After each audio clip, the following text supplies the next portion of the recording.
Ugh. Okay, well, the last few weeks have been very unpleasant for Rocky with his leg, being treated for his leg wound and everything. And I had a mosquito in my ear. I think it's still there. I think I got one in my throat too. I'm swallowing them, and they're flying in through all the holes in my head anyway. But yeah, one flew in through the hole in my head and tickled my brain. Yeah. Anyway, damn it. Oh. Oh. Anyway, yeah, I'm in the shade here. It's not too bad in the shade, although it is a very hot, humid day. There's a slight breeze, which helps to take the edge off if you're in the shade. If you're in the sun, it does dick all. But back to Rocky's situation anyway. Rocky is definitely not well today. He started throwing up at 3 o'clock this morning. He vomited from one end of that camper to the other, and did so repeatedly. He'd go in a vomiting fit, and then he'd lay down and sleep, and then he'd get up and do some more vomiting. And he did that, like I say, from 3 o'clock in the morning, I think, until there was finally nothing left for him to vomit, where he was finally just devoid of all material with, to expel, basically. I think he just cleared himself right out. But anyway, he won't eat his wet food. He wants nothing to do with that. He has drank a little bit of water. I've been able to get him to drink some water, but only very little bit. And he's just not himself today. He's having a tough time of it. He's having a really tough time of it. You can tell he's not himself anyway. He's definitely not feeling good. And I'm not sure what's going on exactly. I'm keeping an eye out now, watching to see if he uses the litter box. I'm not sure if he's used it or not today. I think he probably has, but I don't know that.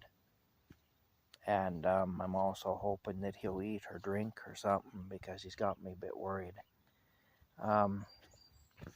Anyway, that's where we're at. It could be dehydration. It's very hot here. Inside the campers, it's like an oven. Like, I've had people on here say, well, you shouldn't let him out when you go to work or when you go here or there, when you leave the camp, because, an animal could come and mess with him, eat him or whatever, which is true. There is always some danger of that happening.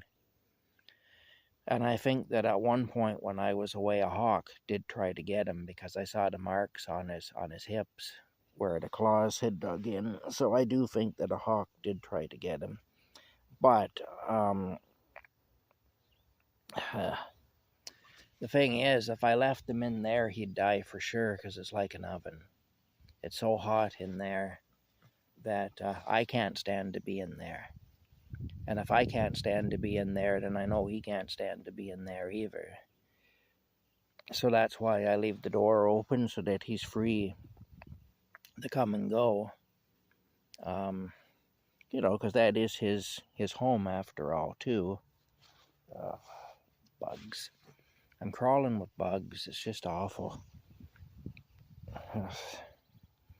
Anyway, and he needs to have access to it. His litter box is in there. He won't pee or poop outside. I don't think he even thinks that that's a possibility to do that. And so he has to have his litter box, and he has to have his food and water, which are in there. And he may just want to go in there because he wants to go in there.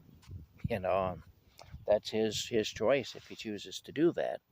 However, I leave the door open so that he can come out and lay down in the shade and get some relief from the heat, because it is brutal at times in the summertime.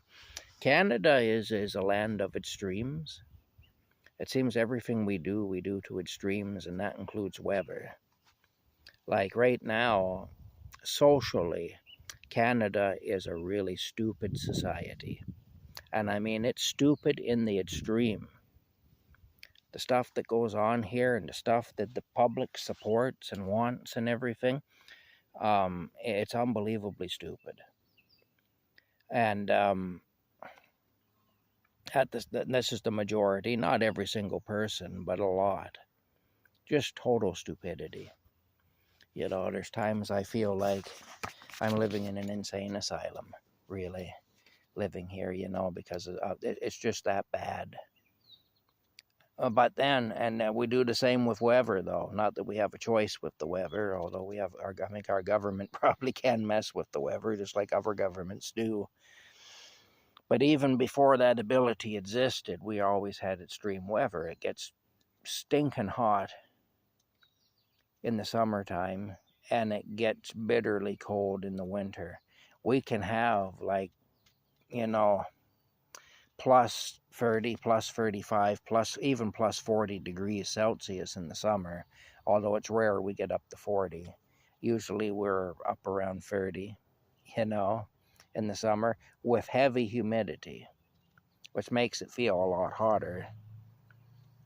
And then we can have minus 30, minus 40, even minus 50 Celsius with wind chill, which makes it feel even colder.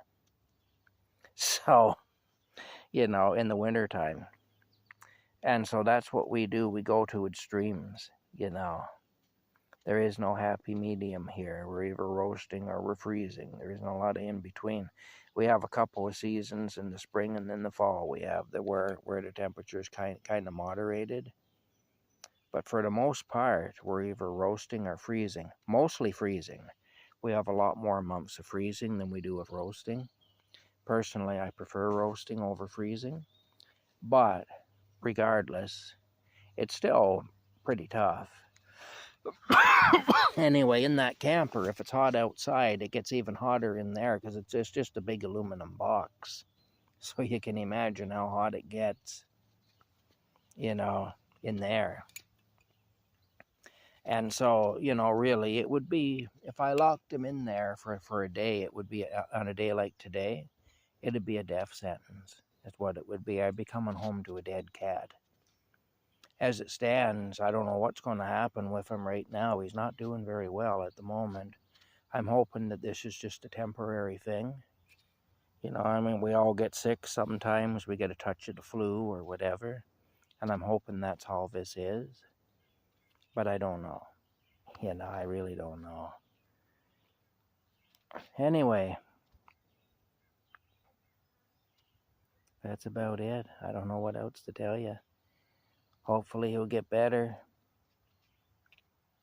Like I say, I'll consult with my cat lady when I take him over there today. I've already messaged her and let her know the situation. And so I'll consult with her anyway again when I get him over there later today. If she needs to, she can give him fluids.